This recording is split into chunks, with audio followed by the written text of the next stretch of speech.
This video teaches you some smartwatch wearing tips to improve optical heart rate accuracy.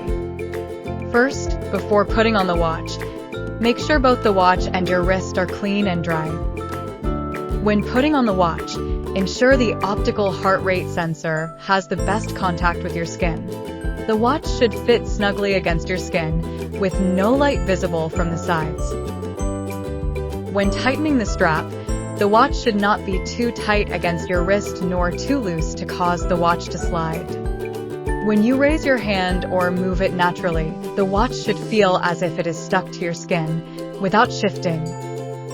Before starting any activity, make sure the watch has detected your heart rate. If fastening the watch one notch forward is too tight and one notch back is too loose, it is recommended to tighten the watch one notch forward during exercise and loosen it one notch back during other times. Wearing the watch properly enhances the accuracy of optical heart rate readings, improving the reference value and meaning of your activity data and analysis.